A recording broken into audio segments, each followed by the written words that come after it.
Well, good morning, everyone, and welcome to this Victory Monday. We are celebrating on the go post show. So we are talking the Browns this morning. Feel free to chime in. I'm Danielle Wiggins with Dave Chudowski, Holly Strano, and Austin Love. Maureen and Jasmine are off this morning, but we can hold it down with the Browns coverage, giving you all the perspective from yesterday's game, as well as looking forward to our battle with the Steelers, which is going to be a difficult one. So we've been talking with you guys all morning long, and don't forget to comment in this section and let us know where you're watching from, who you are, and what you think about the Brownies, because we want to get you into this conversation. We just don't want to talk at you. We want to talk with you. So first, Dave, let's start. The Browns, 4-1. First start like this since 1994 with Bill Belichick as our head coach. Then what is your perspective of the game from yesterday and what it means that we started 4-1 right now? What were you doing when it was 1994, everybody? Think about this. We have spent so many years of watching bad football, and I thought what was so exciting, Danielle, about yesterday was it was that 4:25 kickoff, and it actually felt like the Browns were involved in an important game, and it's been a long time since really we've had that feeling. 4-1 for the first time since 94, 4 straight wins for the first time since 2009. And think about this. They have not won 5 straight games ever since 1999. Ooh. We've had a lot of losing football. I think the key yesterday was that they came out with momentum. So even when in the second half, you kind of felt the tide going towards the Colts when you had the kickoff return for a touchdown and then the turnover. And you're thinking, is this one going to slip away?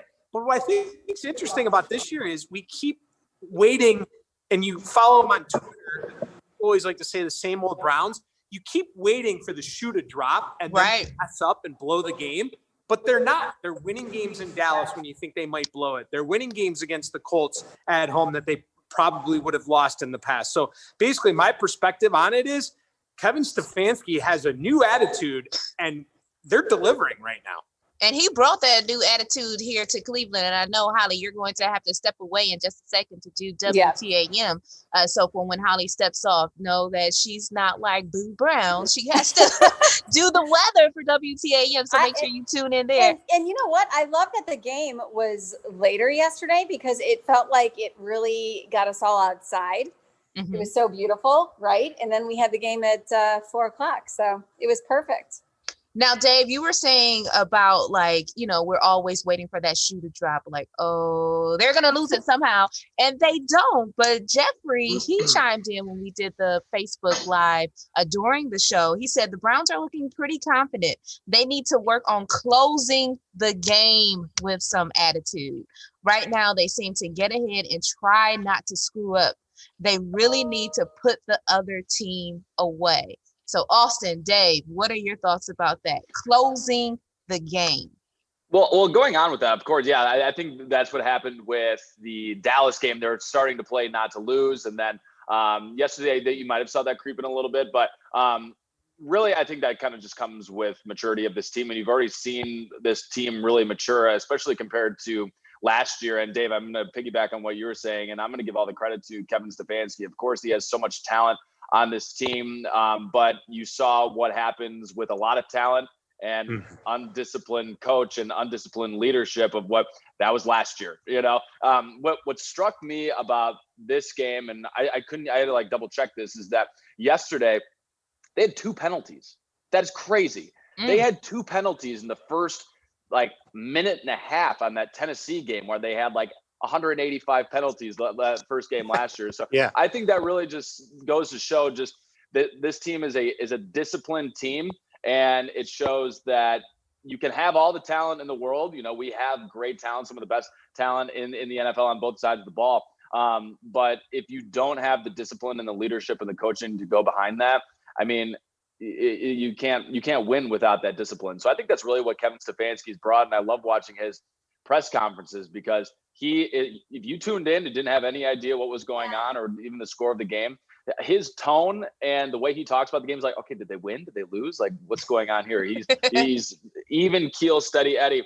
And my stat of the morning was, which just blew my mind, and I don't know whether to laugh or cry, but now we're on the good side of this, is that Kevin Stefanski in 5 games has won more games than Hugh Jackson did in 40 games. Hey, don't bring that up, Austin. Don't bring that up. We're still no, that's good. No, it's sort of good, but yeah, I mean, it's just crazy. Like, but I mean, all the credit in the world to him, and yeah, I'm just excited for next week. It's gonna be a fun game.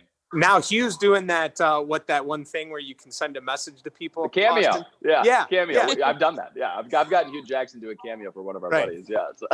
Yes. He's like $40. Yeah. The price is right. Sure. Why not? Hey, drop it down. Yeah, we have to stay with the coach, the winning coach right now. Love you, Hugh Jackson, but we don't want to return to those Browns days. Marlene, I see you chiming in. Hi there, Quentin. Good morning to you.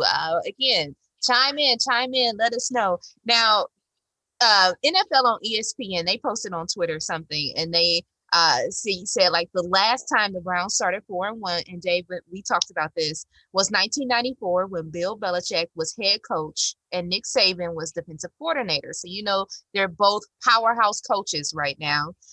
So crazy to think about that. And so, but Richard Schumacher on our Facebook page, he says, okay, so now we need to party like it's 1994 in reference to the Prince song, which was actually 1999.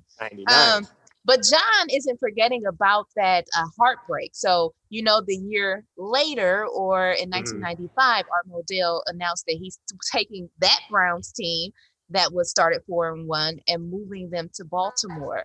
And so, you were at that game or the playoff games. And so give me a little bit of perspective. What was it like back then as compared to what it's like now? Because this is a new Browns, a totally new team, because we were the expansion team in 1999. Well, so what is the difference here? Well, Danielle, I'll tell you right now, Browns fans, a lot of Browns fans that are alive right now have never really witnessed what this city is like when it is Browns crazy. You think about how amazing Browns fans are right now with a losing team year after year.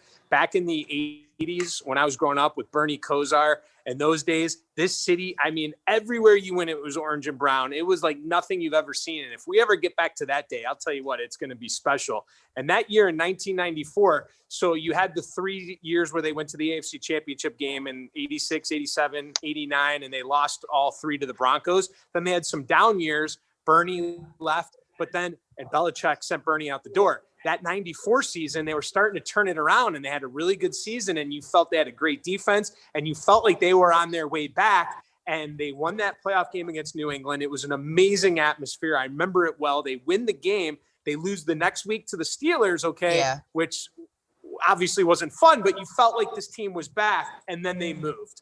And that was that's like one of the worst things, maybe is the worst memory in Cleveland sports history, with all the things that have happened to us, losing your NFL team.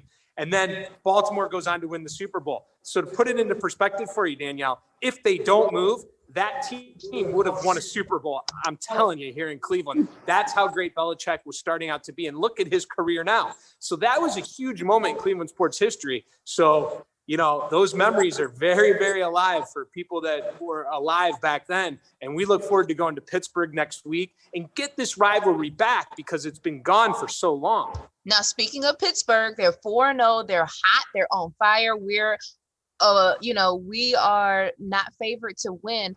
What do you guys think that we need to do to really get in there and be competitive against the Steelers? Because they're hot right now. Austin, go ahead. I'll let you take this, and maybe you might want to touch on. You want me to take this one, Dave? Yeah, I think just honestly continue what I was saying. Continue having that discipline. I mean, those 2 penalties last year. I mean, like this last week, that's huge. You have to continue to do that, utilizing. And I think the past at least 3 weeks, we've seen different players step up in different positions. It was Chubb, and then it was Odell having a huge game against Dallas. Jarvis Landry had a huge game, the first half at least. So continue to have these guys step up. I'd love to see Kareem Hunt, at least for my fantasy team, step up a little bit more too. I mean, but fantasy, here we go.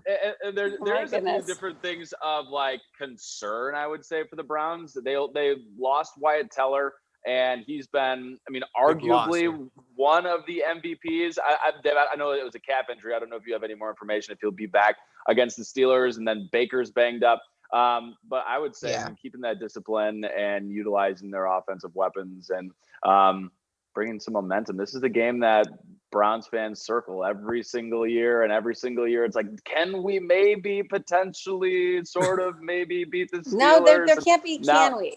They got to get this in their heads. Now it's actually a game. Now it's a game. Holly makes a great point there. They need to walk in with the their swagger. heads, you know, because I think that they get too in their head. It's like with any kind of sports game, in my opinion. If you get in your head like that too much, you're going to mess up. All righty, we are almost about to close. About a minute left in our On the Go post show. But I want to bring in what Quentin Davis is saying. He says the Browns defense cannot continue to give up a lot of points.